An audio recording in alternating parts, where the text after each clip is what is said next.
Y a-t-il une intervention? Monsieur Navarane, vous n'allez pas faire des compliments quand même? Quelques-uns tout de même. Si, Monsieur le Président, mes chers collègues, oui, nous avions dit, vous et nous, pendant la campagne électorale, que le service des trains express régionaux n'était pas suffisant. Oui, la pression mise par la collectivité régionale sur la SNCF a été bénéfique et nous reconnaissons une chose, c'est que nous n'avions pas la même approche que vous. Nous pensions nous renégocier un contrat plus court. Vous étiez passé par l'obligation de service avec la SNCF. Oui, nous le disons, ça a eu des effets positifs. Non, en revanche, cela n'a pas tellement permis d'absorber ou de diminuer le coût excessif du service. Ça a tout de même permis au moins de l'améliorer, ce service. Non, nous ne partageons pas l'avis qui était celui de ne faire que cautionner les critiques d'une structure, CFTA, filiale de Transdev, une société directement en concurrence dans les mois qui vont venir avec la SNCF, pour critiquer la tarification de la SNCF. Non, nous ne pouvions vous suivre là-dessus et nous trouvons d'ailleurs que l'avis de la Chambre régionale des comptes rejoint un petit peu cela. Et je préfère le dire tout de suite. Nous ne prenons pas le parti de la SNCF. Et non, je sais par avance que M. Tabarot va me répondre, non, je ne souhaite pas la défaite de la région. Moi, je souhaite le triomphe, la victoire, la protection des habitants. Et nous souhaitons, dans notre groupe, le triomphe et la victoire des habitants de Provence-Alpes-Côte d'Azur. Et critiquer quelques attitudes de la majorité régionale, ça n'est pas prendre un parti contraire à celui de l'intérêt des habitants de cette région. Nous aurions dû peut-être aborder cela avec plus de déontologie. C'est vrai, et j'ai entendu lors de la commission technique eh bien, que c'est la majorité précédente qui avait choisi la structure pour effectuer l'audit. Hélas, nous nous sommes cantonnés dans cette majorité. Vous êtes cantonnés à ne prendre que cet audit, alors que des cabinets d'experts neutres auraient pu agir et intervenir.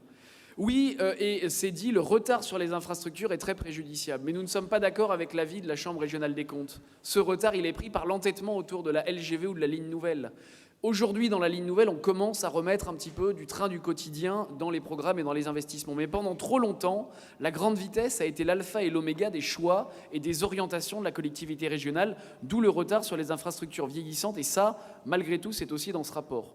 Oui, le service s'est amélioré, oui, sous votre impulsion, nous pouvons le dire, mais non, toutes vos idées n'étaient pas bonnes. Et le rapport le dit, quand on investit plusieurs centaines de millions d'euros dans des portiques pour la sécurité, soi-disant, et qu'au final, ça n'intervient absolument pas et que ces fonds sont mis à fonds perdus dans les comptes de notre collectivité régionale, on ne peut pas dire qu'il faut vous donner un satisfecit.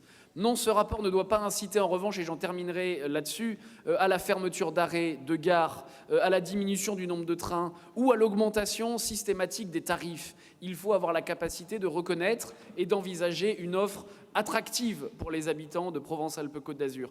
Ce que nous voulons, vous et nous, c'est des trains plus sûrs, plus propres à l'heure. C'était notre programme régional et je sais que vous êtes d'accord avec cela. Et donc, il nous faut, dans cette politique ambitieuse, peut-être revoir certaines choses et notamment le coût de la SNCF. Et quand dans le rapport, on nous dit que le Conseil régional met trop la main à la poche dans le compte global et que finalement, le bénéfice des ventes entre trop peu en considération et de manière trop peu significative dans le compte total du service de transport régional, ça n'est pas en augmentant les tarifs qu'on va réussir à réduire cette différence, ça va être en réussissant, et je sais que c'est votre ambition, mais attelons-nous à cela, à diminuer le coût de la SNCF, en écartant les dépenses somptuaires ou folles, c'était celle des portiques qui comptent beaucoup dans le désavantage des comptes avec la SNCF. Revenons à des choses simples et pour cela, il faut juste des trains qui partent à l'heure, qui arrivent à l'heure et des trains sûrs, sécurisés, avec du personnel. Vous avez fait quelques efforts là-dessus, il faut continuer et je crois que ce sont ces conclusions-là du rapport de la Chambre régionale des comptes qu'il faut prendre en considération et pas celles qui seraient sur la baisse du service pour des économies de bout de chandelle qui, encore une fois, ne feraient qu'accentuer les fractures des territoires les plus reculés. Je vous remercie et nous prendrons acte de ce rapport.